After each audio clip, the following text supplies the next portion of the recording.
The Apple iPhone 17 Pro Max pushes the iconic iPhone in bold new directions and colors. It's recognizable but different in ways that make it eye-catching. The performance is stellar and the cameras set a new high watermark for smartphone photography. For people who demand more from their smartphone, there may be no better choice. If you are looking different in your iPhone shopping journey, the iPhone 17 Pro Max has you covered. It's not just that fetching cosmic orange, the unexpected hue hit of Apple's eye-dropping event. Apple's iPhone 17 Pro Max features a fresh design with new materials and a broad and bold product spanning camera plateau that adds a distinctive flair to what had become a somewhat tired design. Inside, the changes are no less significant, from the powerful A19 Pro chip to the new vapor chamber supported heat management system, which enable enough performance to support every peak and valley of your experience. If you are fixated on cameras, the iPhone 17 Pro Max will not disappoint. There are now finally three 48-megapixel lenses that support a wide range of shooting styles. Perhaps the most notable of the three is the new 48-megapixel 4x optical zoom lens that also offers access to a sensor crop 8x zoom, which, thanks to selecting the center pixels from the larger sensor and an upgraded image pipeline, delivers some truly eye-popping photos.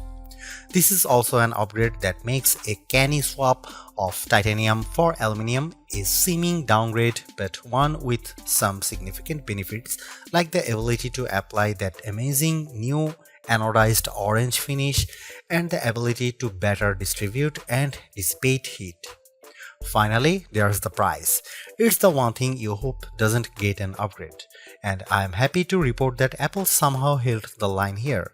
The iPhone 17 Pro Max still starts at $1,199 US. It's never been a cheap smartphone, but then this one is for the pros, and I think they will be very happy. I know I am. As for why you might buy the iPhone 17 Pro Max over the iPhone 17 Pro, that comes down to screen size, battery life potential, and the option to get up to 2 TB of storage. Otherwise, these iPhones are identical. The iPhone 17 Pro Max was announced at Apple's eye-dropping event on September 9. Pre-orders began on September 12, and the phone arrives in stores and starts shipping on September 19. The iPhone 17 Pro starts at $1,199 US for the model with 256GB of storage, with that price rising to $1,399 US for 512GB of storage, $1,599 US for 1TB storage, and $1,999 US for 2TB of storage. The later configuration represents the largest storage capacity of any iPhone ever. Apple is likely getting undue credit for not raising the price of the base model iPhone 17 Pro Max. Component prices and supply chain issues relating to the geopolitical stage are surely putting pressure on the company. Somehow, too, Apple has held the line, and the base iPhone 17 Pro Max still starts at $1,199 US for 256GB model. The only difference in pricing comes into play when you stretch to the phone's new upper tier of 2TB, which is only available with the Pro Max model. That sends the price up to almost $2,000 US. It boggles the mind that we now consider paying almost $2,000 for a pocket-sized device to be rational. On the other hand, this is a true pro-level smartphone that, based on my tastes, is probably ready for pro photography and videography tasks, and when you put it like that, it might seem like a bargain. I saw enough leaks in the run-up to the iPhone 17 line launch to have a pretty good idea of what was coming, and to be honest, I was preparing to hate the iPhone 17 Pro Max redesign and colors. Yet, here I am now, quite pleased with the giant plateau, and yes, loving cosmic orange. In many ways, the iPhone 17 Pro Max is still undoubtedly part of long lineage of iPhones before it. There are, though, just enough new touches here to add up to what I am comfortable calling a redesign. Starting with the back, there's the now nearly full-width plateau that's both a bold design touch but also a practical measure in that underneath there's now more space for upgraded components like refreshed tetraprism that supports a new, longer telephoto lens. Most previous iPhone bags featured just one material, usually metal or glass. The iPhone 17 Pro Max is a spiffy mix of the two, metal and glass, or rather a larger rectangular ceramic shield cutout with the rest a univity chassis literally carved out of aluminum. Instead of a titanium band surrounding a frame, components and the front and back glass, the iPhone 17 Pro Max's back cascades seamlessly to the side and even curves just a bit around the front to meet the Ceramic Shield 2 screen covers, which reportedly will better protect it from scratches. It will has an incredibly unified feel, and because Apple has radically cut down on edges, the phone feels very comfortable to hold. When it comes to dimensions and weight, the iPhone 17 Pro Max is slightly larger and heavier than the iPhone 16 Pro Max, but I challenge anyone to notice the differences, which can be measured in fraction. The iPhone 17 Pro Max is 163mm tall by 78mm long by 8.75mm thick and weighs 233 grams. By contrast, the iPhone 16 Pro Max was 163 by 77.6 by 8.25mm and weighed 227 grams. This year there are no new buttons to contend with. Along one edge we have the long power and Siri button, and below it camera control. Opposite them is the action button, and below that a pair of volume buttons. There are small differences along the shorter edges.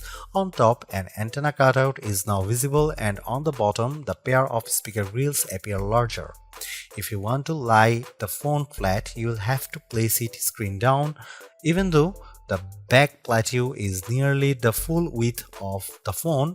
The tri-camera array still bumps out even further, and between this and the wide metal bump, this phone lies on its back at a slightly more extreme angle than the iPhone 16 Pro Max. The switch from titanium to aluminum provides not only some useful heat management and energy efficiency benefits, it's also opened the door for anodized color options. I don't know where Apple got the idea for cosmic orange, but I actually love it. It's bold without being garish. There's also silver and the very deep and inky deep blue. Apple sort of explained its color choices to me and even the loss of black, but I think this is just Apple mixing things up and possibly giving a nod to all the pro level folks who buy this phone for creative pursuits. Orange is a color that will get you noticed. Apple's redesigned plateau is not just an aesthetic choice, it's a practical one. Underneath that now larger raised platform is a lot of technology, including a new tetraprism to support Apple's longest and highest resolution telephoto lens ever. It's simply one highlight of a stellar iPhone 17 Pro Max camera system. There are a total of 4 cameras, with Apple calling the rear trio fusion cameras. The main camera is 48 megapixel, ultra-wide is also 48 megapixel, and telephoto also 48 megapixel with 4x optical, and the selfie camera is 18 megapixel. Those specs only tell half the story. In general, you are not shooting at the full frame 48 megapixel resolution, or rather, you might be using all 48 million pixels to produce a high quality 24 megapixel or even 12 megapixel to produce an 8x optical quality sensor crop. The ultrawide will by default shoot 12 megapixel macro photos. In virtually every instance, this is a case where less is more. Apple uses all that pixel information and its remarkable image pipeline to deliver fantastic photos with true life colors and exquisite detail. Here are some camera samples of the iPhone 17 Pro Max.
The iPhone 17 Pro Max is still a flagship phone based on my testing. You get a more powerful zoom camera, better sustained performance, and the longest iPhone battery life ever, a head-turning design. The iPhone 17 Pro Max is still behind the competition on AI and it's a bit thick and heavy, but overall it is easily one of the best big screen phones yet.